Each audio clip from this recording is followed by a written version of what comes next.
3 semaines après sa disparition, l'enquête peine à avancer, mais où est donc le petit Émile, 2 ans et demi, disparu alors qu'il était en vacances chez ses grands-parents? Si toutes les pistes sont toujours étudiées, la pression et le manque de résultats pourraient devenir difficiles à vivre pour les enquêteurs, très impliqués, qui parcourent le village. Comment un petit garçon de 2 ans et demi, entouré par ses grands-parents et 8 de ses oncles et tantes, a-t-il pu disparaître dans un jardin, en pleine journée?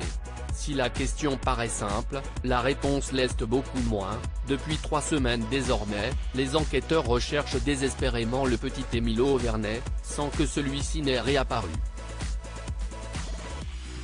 Et pour eux, la pression médiatique et celle de tous les proches du garçonnet doit commencer à être difficile.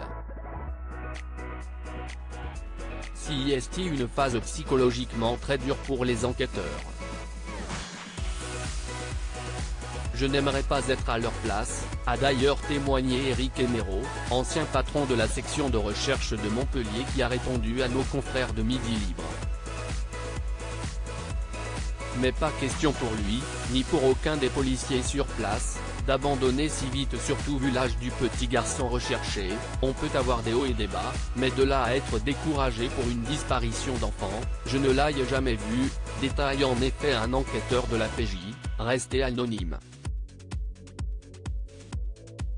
Avec un enfant de 2 ans, ce n'est pas possible de se relâcher, ça nous touche trop.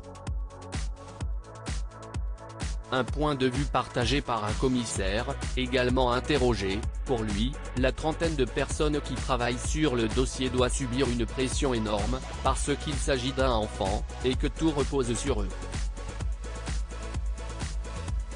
Une situation terrible d'ailleurs, tous sont d'accord, désormais, il va falloir ne pas céder à cette pression, garder la tête froide et un œil critique malgré la famille, qui a besoin d'un véritable soutien. Si est une situation terrible, il y a un soutien à apporter à la famille, une relation nécessaire pour l'enquête et pour les proches de l'enfant, qui ont besoin de se rattacher à ceux qui s'occupent de retrouver leur enfant. Mais il faut aussi rester objectif, et être certain qu'on ne nous cache rien. Cela oblige parfois à être assez intrusif avec des gens qui sont en pleine détresse, expliquent les professionnels. Surtout que dans le cas du petit Émile, la famille est un clan particulier, renfermé, très pieux et même décrit comme sectaire par certains. Le clan maternel ne communique pas avec l'extérieur. Un silence qui pourrait être le résultat de leurs échanges avec les enquêteurs, selon les policiers interrogés, qui craignent la désinformation des charlatans qui les contactent et qui les polluent.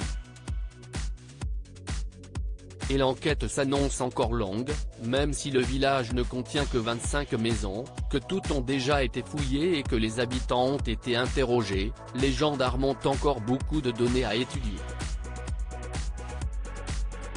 Plus de 1600 téléphones auraient en effet borné dans la zone à ce moment-là et les fouilles ont désormais repris, avec des drones spécialisés et des chiens entraînés.